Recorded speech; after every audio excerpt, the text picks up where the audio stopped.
Hello, students. How are you? By the grace of God, weekly reading levels are ready and I am presenting over here. मैंने वापस दिसंबर 2024 में 2025 में क्या होगा और उसके क्या अनुमान हैं एक वीडियो प्रेजेंट किया।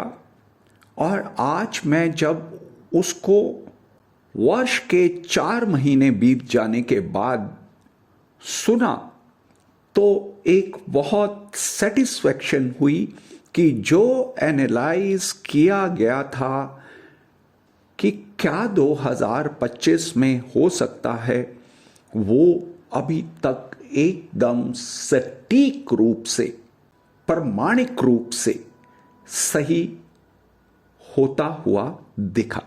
टैरिफ के बारे में जो प्रेसिडेंट ट्रंप ने अपना साइज और स्पीड दिखाई है ये अनुमान से बाहर थी। This is the biggest trade shock in history. और मैं शायद एक बात कह दूं, हाई टैरिफ्स इतना बड़ा डेंट नहीं मार सकते इकोनॉमी को जितना बड़ा डेंट अनप्रडिक्टेबल टैरिफ्स या अनसर्टनिटी लगा सकती है। क्यों लगा सकती है? उसका सबसे प्रमुख कारण यह है जिन लोगों ने इन्वेस्टमेंट डिसीजन लेने हैं उनको सबसे बड़ी आवश्यकता होती है क्लैरिटी की कि यह टैरिफ लग गया, fine, this is for the next 3 years, या ये टैरिफ रोल बैक हो गया तो this is valid for next 3 years। जब तक अनसर्टेनिटी रहेगी तब तक इकोनॉमी में एक मोमेंटम बनना बहुत बड़ा चैलेंज रहेगा। और जो एक्सपेक्टेशन है कि sizeable tariff includes hit to US GDP growth owing to reduced business investments, the tax-like effect of tariff increased on real income and consumer spendings, plus for tighter financial conditions as market price a dimmer outlook। JP Morgan ने कहा कि 65% chance हैं recession के।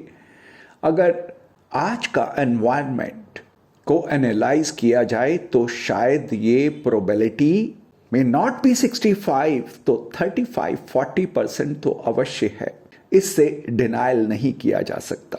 But market में जब भी clarity आती है, एक डिसीजन बन पाता है विद इन 2 countries कि इतना टैरिफ मैं लगाऊंगा, इतना टैरिफ आप लगाएंगे, ये क्लैरिटी जब उभर के आएगी तो जो पावर मार्केट में जनरेट होगी that will be unbelievable.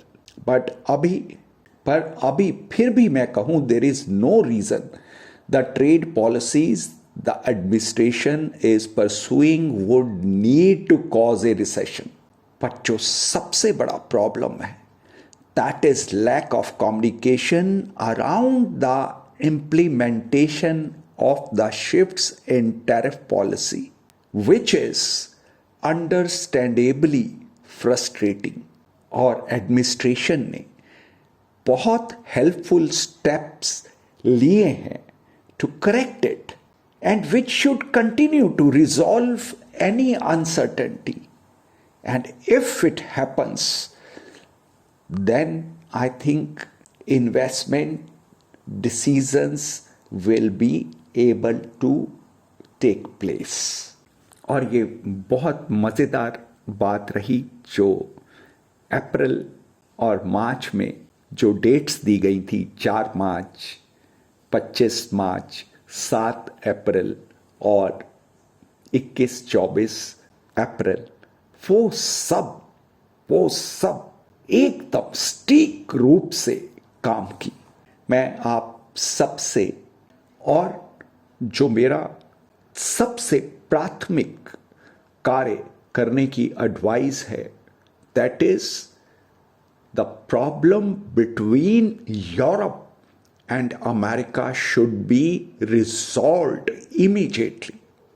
Europe is the biggest exporter to America और करेंसी पे जो आप इम्पैक्ट देख रहे हैं, euro is increasing against the US dollar.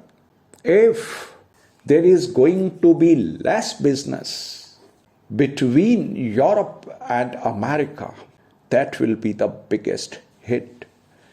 That should be resolved as soon as possible. With these words, lots of love, blessings, happy trading, happy investing to all my students.